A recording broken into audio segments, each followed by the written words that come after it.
In this video, I'm going to walk you through how to use the IDD and Disability Support Portal. We are privileged to have been able to work with the community that create this content, pull it together. I'm very proud of it.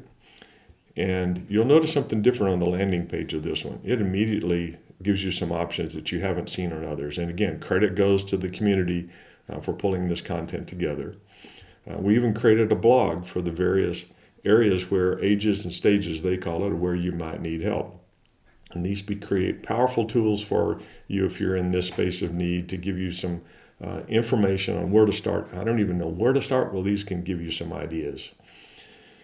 It also has a guided interview that can be a powerful tool for if you're in need. So, for example, I have a young lady who's taking care of her nonverbal sister, but she has the flu suddenly, and man, she really needs some help right now. And so she can come into our guided interview and say, wow, so she's a caregiver. Let's see what we can do for her. She needs respite care, and she needs it now. So let me click the button, and let's make sure we get the map centered on the right zip codes so that we can find the ones that are truly closest to her.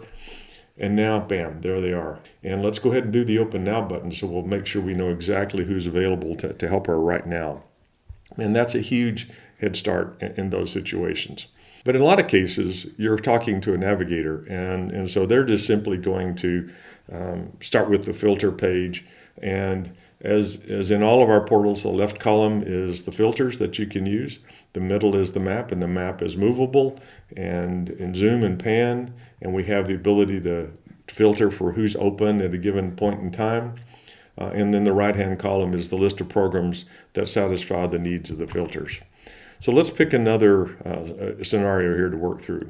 Mark and Elena are 24 weeks pregnant and just received a prenatal diagnosis of Down syndrome for their baby. They're obviously processing grief, confusion, and fear. They don't need medical definitions. They just need to know they won't be alone. So let's go, in this case, let's start over at the very front. And I don't even know where to start. Well, I've got a baby, and I need to understand how to do the things that are related to taking care of a child with Down syndrome. Now I want to walk through another scenario here. David is a 24-year-old with Down syndrome. He wants a job and his own apartment, but needs support to get there. He's tech savvy and uses the site himself. So what would he do? So let's go to the IDD portal, and we're going to walk him through the process. He's going to want housing, and he's going to want supported independent living housing. And he's in 78230, and it looks like there's 33 programs that satisfy that need. And wow, that's actually a huge help for him. Let's actually clear this out. And now I'm going to look for things that help with employment. And wow, looks like there's some filters here that can give him some help. And so he prints one of these out and takes this to his mom to get him some help. Let me look at another scenario here. Marcus uses a power chair and the motor's failed. He's currently stranded at home and doesn't just need a repair shop. He needs a loaner chair or funding because the insurance is dragging their feet. So let's do a search here on the page for wheelchair repair.